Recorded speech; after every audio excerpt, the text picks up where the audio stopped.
এখন বিশেষ বিদ্যালয়ৰ পিছফালে থকা জাৰণীত একাংশ লোকে পিঠিত বেগ কান্ধত মোনালৈ পিটপিটাই ঘূৰি ফুৰিছে কোনোৱে একো জুম পাতি বহি কিবা কাগজ পত্ৰ উলিয়াই লৈছে যেন কোনো নিষিদ্ধ ঘোষিত সংগঠনৰ একোজন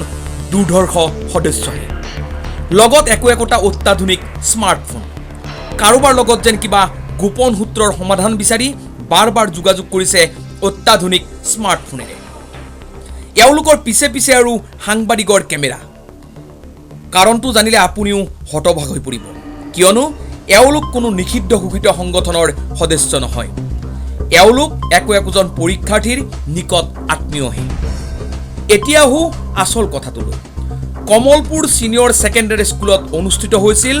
আসাম ষ্টেট অপেন স্কুলৰ এইচএছ এক্সাম পৰীক্ষাৰ্থী পৰীক্ষা হলৰ ভিতৰত আৰু পৰীক্ষাৰ্থীৰ নিকটাত্মীয় জাৰণীৰ মাজত কিন্তু এইসকল নিকটাত্মীয়ই নিজ পৰীক্ষাৰ্থীক বাহিৰৰ পৰাই যোগান ধৰিছিল প্ৰশ্নকাকতৰ উত্তৰসমূহ কিয়নো পৰীক্ষাৰ্থীয়ে ভিতৰৰ পৰা হোৱাটছএপৰ জৰিয়তে আত্মীয়লৈ প্ৰেৰণ কৰিছে সম্পূৰ্ণ প্ৰশ্নকাকত হয় প্ৰতিজন আত্মীয়ই পাঠশালাত জুম পাতি গণিত আৰু যেন অনুশীলন কৰিছে জাৰণীত বহি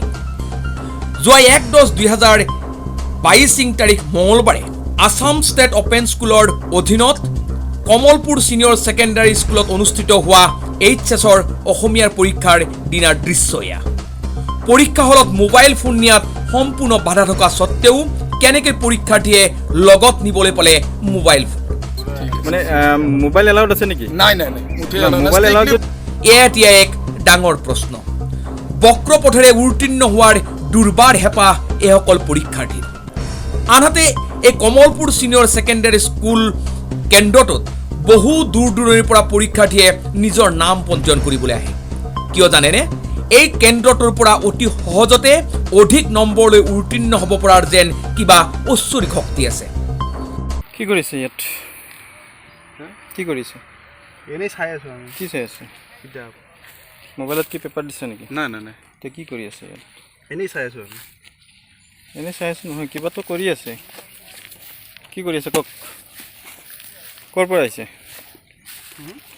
আপোনালোক কিহৰ পেপাৰ আছিল আজি অসমীয়া কওকচোন ক'ৰ পৰা আহিছে আপোনালোকে কওক পেপাৰ আউট হৈছে নেকি পেপাৰ মোবাইলত দি পেলাই আপোনালোকে ইয়াত আনচাৰ কৰি পেলাই দি আছে ন হা কমলপুৰ সিনিয়ৰ সেকেন্ডাৰীত এনেকুৱা চলি আছে এতিয়া হায়াৰ ছেকেণ্ডাৰী পৰীক্ষা নেকি হায়াৰ ছেকেণ্ডাৰী পৰীক্ষা হয়নে এনেকৈ চলি আছে কমলপুৰ সিনিয়ৰ সেকেন্ডাৰী পৰীক্ষা ইয়াতে ভিতৰৰ পৰা তেওঁলোকে পেপাৰ আউট কৰে বাহিৰত এওঁলোকে এইবিলাক কেণ্ডিডেটৰ এটেণ্ডেণ্ট এওঁলোকে আনচাৰ কৰি পেলাই দি দিয়ে চাওক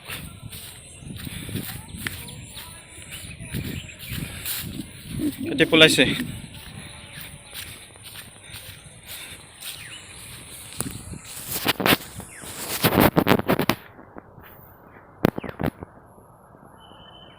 কিহৰ পৰীক্ষা আছিল আজি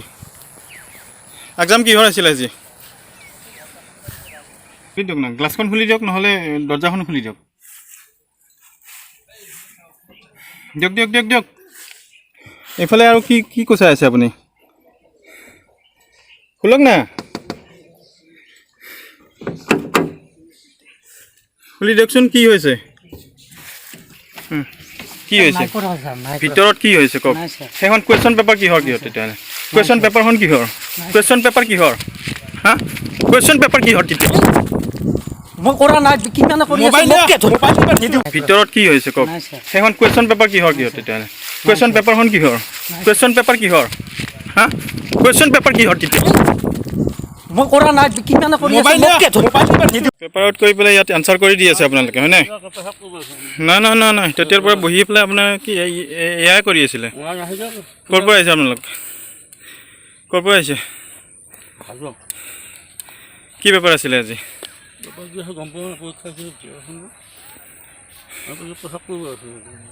নহয় নহয় পেপাৰ আউট তাৰপৰা মোবাইলত দিছে আপোনালোকে ইয়াত আনচাৰ কৰি দি আছে সেইটো মই খবৰ পাইছোঁ কাৰণে মই ইয়াত আহিছোঁ সেইটো মোবাইল হয় কিন্তু স্মাৰ্টফোনত বাকীকেইজন ক'ত গ'ল আপোনালোকৰ লগৰ এটেনশ্যন শিক্ষামন্ত্ৰী ডাক্তৰ ৰণোজ পেগু ডাঙৰীয়া আপোনাৰ বিভাগৰ কটকটীয়া নিৰাপত্তা বেষ্টনীৰ মাজেৰে বিদ্যালয় প্ৰধান কেন্দ্ৰ অধীক্ষকৰ লগতে নিৰীক্ষকসকল উপস্থিত থকাৰ পিছতো কেনেকৈ সংঘটিত হ'বলৈ পালে এই চৰম দুষ্কাৰ্য নে এই দুষ্কাৰ্যৰ আঁৰত আপোনাৰ বিভাগৰে কোনো দুৰ্নীতিগ্ৰস্ত লোক জড়িত হৈ আছে সেয়াহে এতিয়া এক ডাঙৰ প্ৰশ্ন কমলপুৰৰ পৰা অপূৰ্ব ডেকাৰ ৰিপোৰ্ট DNA আছাম